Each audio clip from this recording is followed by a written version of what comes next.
Hi, it's Dawn again. So step two from the 12 by 12. Came to believe that a power greater than ourselves could restore us to sanity.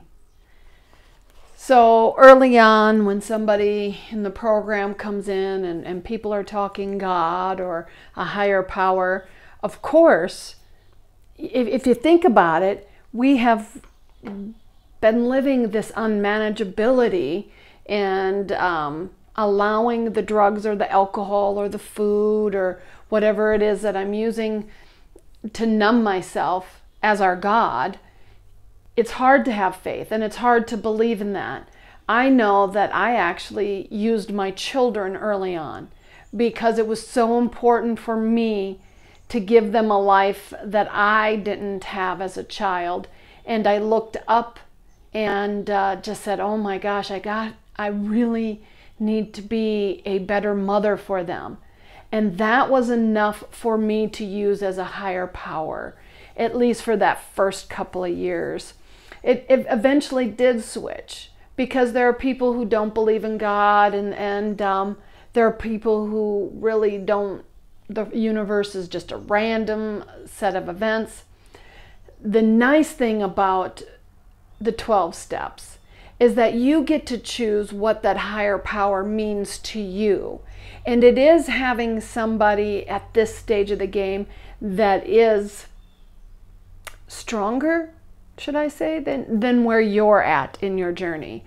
When I think about, for me, I think about that I needed a pull that was more important than myself.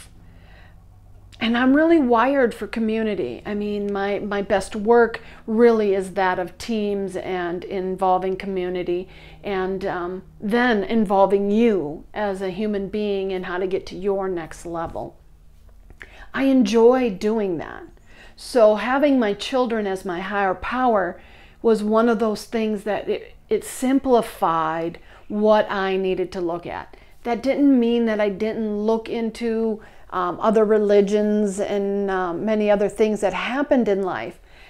The funny part about that is at 18, I remember I was in some serious deep situations with my using at that stage of the game.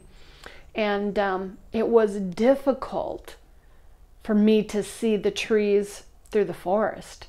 And I happened to walk by this church and they were singing and you could hear the laughter. You felt joy just by being in the vicinity of that congregation. And I walked in and I seated myself down and not many people talked to me, but the pastor or reverend, I can't even tell you. All I remember is that he was really talking about being baptized and having your sins washed clean and become the light of God and have Jesus come through you. And I'm thinking, I want something needs to change. And so I was baptized. The problem with that is that once I was baptized, nobody from the congregation, there wasn't a woman mentor, there wasn't anybody to keep in contact with me, there wasn't that guide to tell me, hey, it's going to be okay. Because when I came out of that water, I was still that hurting female inside. I was still the woman who didn't know how to proceed forward. That still hurts me to this day. That we would leave somebody alone in their pain and that we would walk away and not be of assistance. Some people don't believe like us. That doesn't mean that they're less than us. It just means they're at a different stage of their journey. And so really the second step for me gave me hope. Again, it gave me the idea that there was something grander than me working in that. Some of my friends today, I love to say, instead of the higher power, I love to say the divine, the creator of all that is. That to me is like just a sign of gratitude. It's a sign of joy. It's a sign for me that my heart has opened and I'm ready to receive and I'm ready to grow. Because we're all in this journey together, recovery or not. But to be able to put the hell that I had lived into a picture that I can move forward and that I can have a hand up, not a hand out, was huge. The note that I really want to leave you on, because this is where it came for me. Religion is to save those from going to hell.